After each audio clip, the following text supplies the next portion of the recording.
Joining us now on the Megacast is Michael Greiner. He's an assistant professor of management at Oakland University. Michael, thanks for being on the show today. Happy to be here, Tyler. Happy Friday. Yeah, happy Friday to you as well. Appreciate having you on. So the last time we were on, we talked a lot about inflation, what it is, how this current situation we're in with inflation was kind of sparked and the impact it's continuing to have on the economy, despite everything that we're hearing about inflation and the way that's it's affecting the price of goods. People are still out shopping, and particularly in retail. July's retail sales data from the Census Bureau said that spending is still up amid biting inflation and other economic issues. It rose a healthy 0.7%.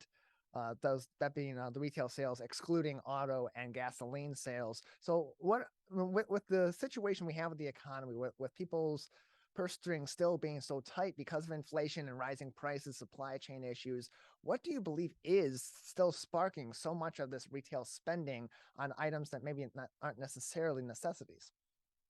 Well, I think this comes back again to what we dealt with the COVID recession and basically the recovery plan that the government entered into, where there was all this money sent to people. So the irony is right now, even though people view the economy extremely negatively, according to all the surveys, when we ask about their personal finances, people are generally feeling pretty good about their own situation. They're not necessarily feeling good about the situation overall.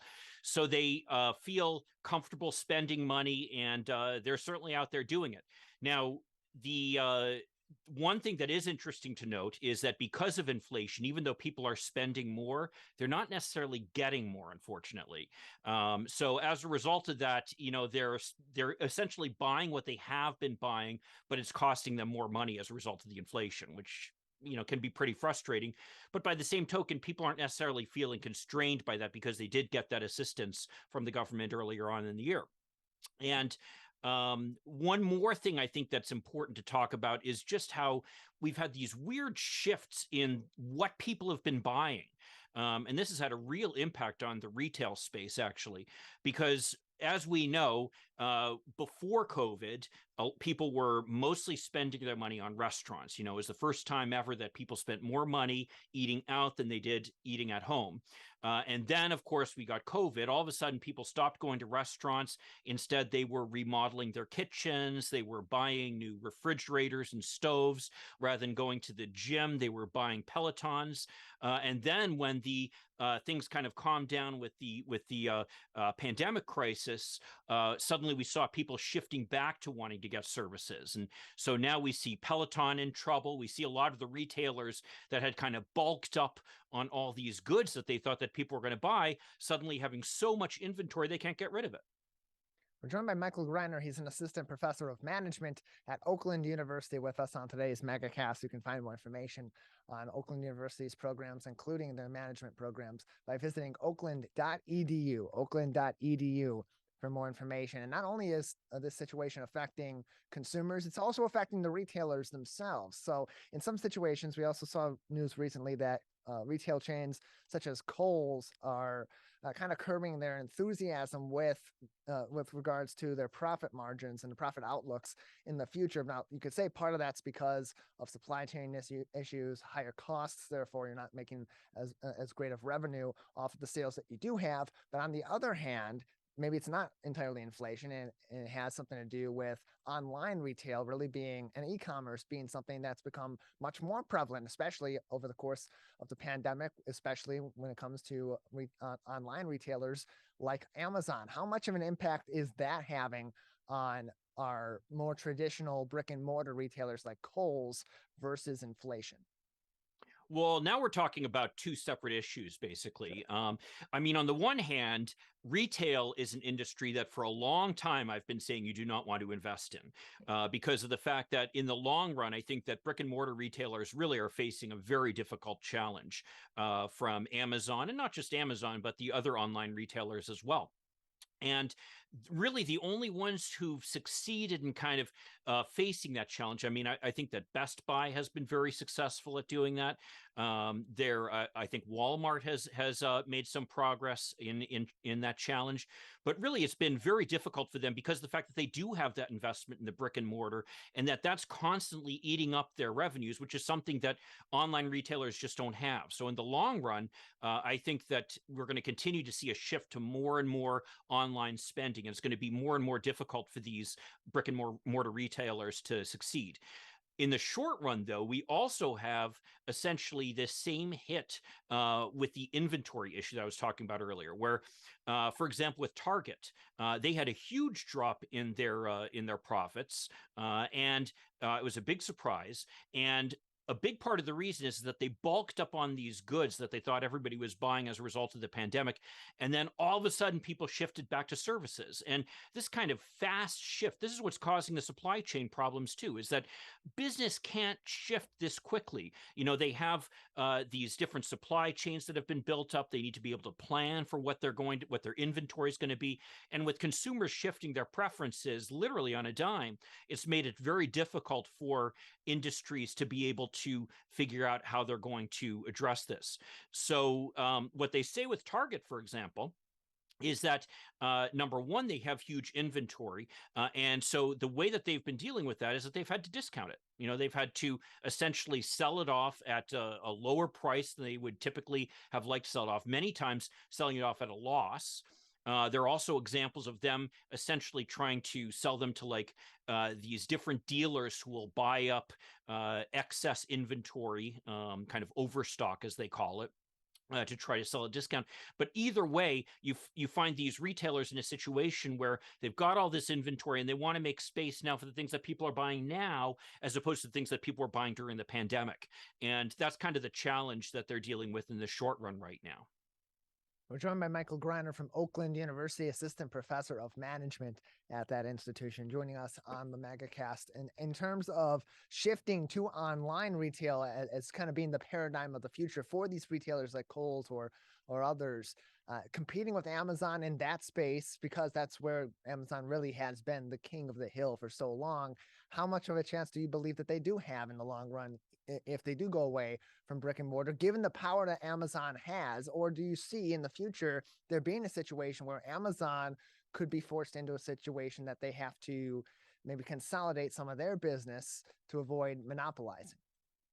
Yeah, I mean, that's kind of a tough question. The courts have really whittled down the ability of government to deal with monopolies.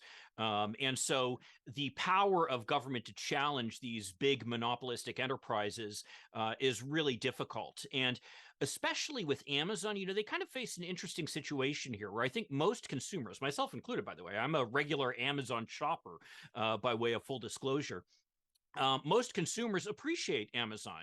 They've done a great job of delivering great value to most consumers, and they do it very conveniently, much more conveniently, frankly, than going to the store. I mean, it's practically, I practically view it as an inconvenience now to have to go to the store rather than just having something delivered to my door, which is crazy. But that's the way things have changed now. And so the way that courts will look at it is that they will frequently look at the monopolistic situation, where Amazon is so dominant in the industry, and say, well, how are consumers being affected? And generally speaking, they'd say, well, consumers are making out pretty well as a result of it. The people, frankly, who've been most hurt by Amazon's consolidation instead have been some of the suppliers to Amazon. There's a lot of talk about how, for example, in the publishing industry, there's a lot of consolidation there, and they're trying to essentially stave off the challenge that Amazon has created, because of the fact that Amazon is such a dominant purchaser of books right now that they basically can dictate the terms that the publishers need to deal with. Similarly, you hear about these small dealers who will sell through Amazon, and Amazon ends up capturing a lot of the value that these dealers are getting from the consumers for the goods that they're selling.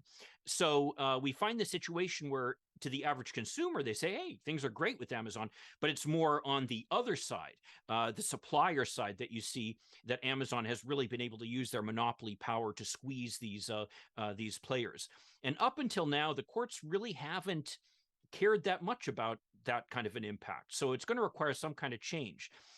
Frankly, I think that you're going to have to see some changes in the laws by Congress before you start to see some real impact on monopolistic behavior by some of these companies.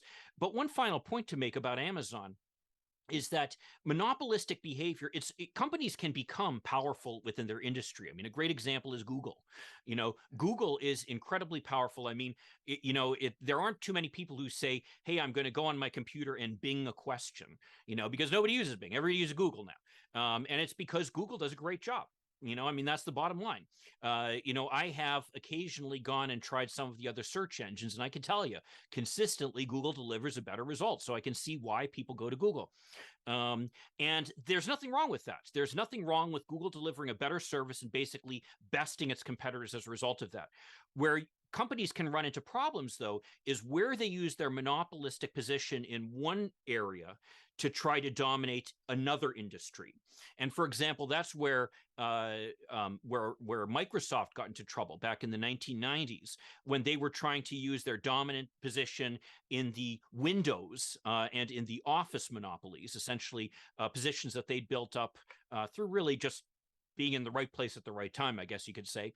And they were trying to use that position then to essentially kill off Netscape Navigator, which was kind of the original internet browser. I'm pretty sure nobody out there watching now is watching on internet on Netscape Navigator.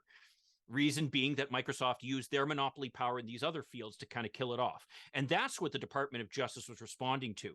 So it's going to be awfully hard, really, for anybody to challenge Amazon on a legal basis in terms of their being monopolistic because of the fact, number one, they deliver great value to the consumers, and number two, they aren't really using their monopoly position to then try to dominate in other industries.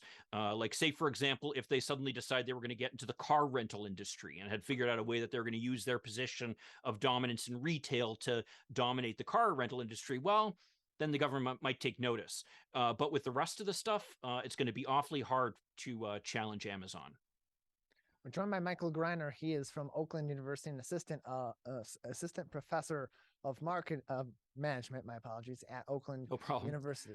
Assistant professor. I caught myself mid-word on that one. Oakland.edu for more information. Oakland.edu for more info on all their programs in their business school.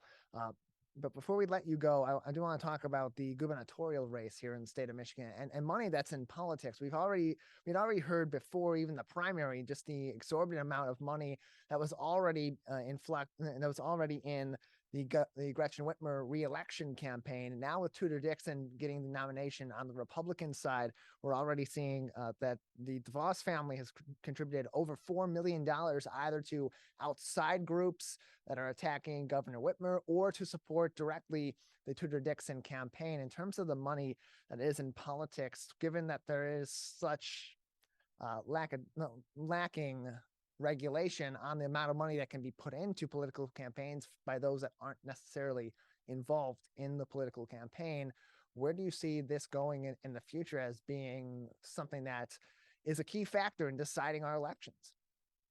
Well, it's a big problem right now. There's no doubt about that. And what it comes down to is that back in the 1970s, there was a Supreme Court decision called Buckley v. Vallejo.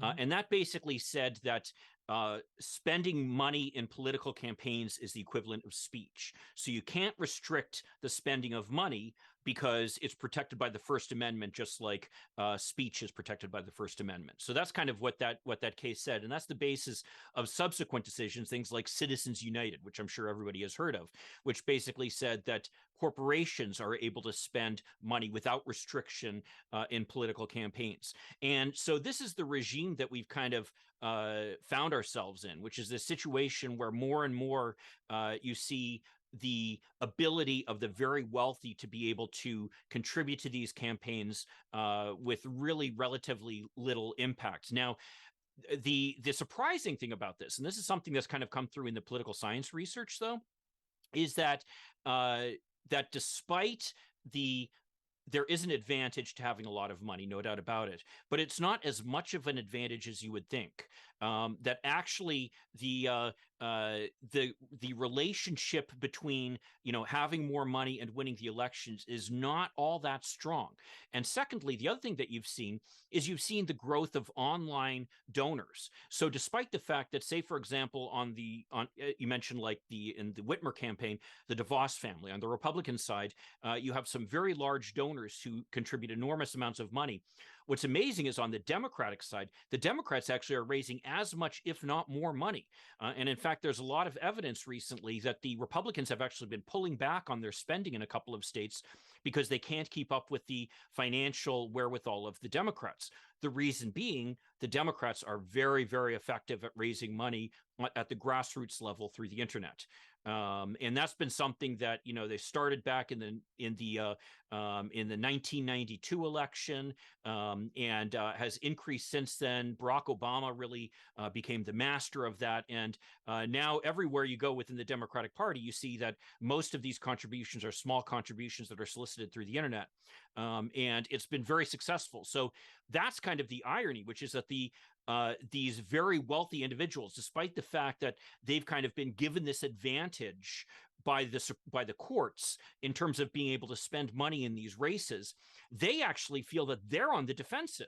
And it's interesting to note that in this race between Whitmer and I'm blanking out on her, Tudor Dixon, Whitmer has something like 20 times more money than Tudor Dixon right now.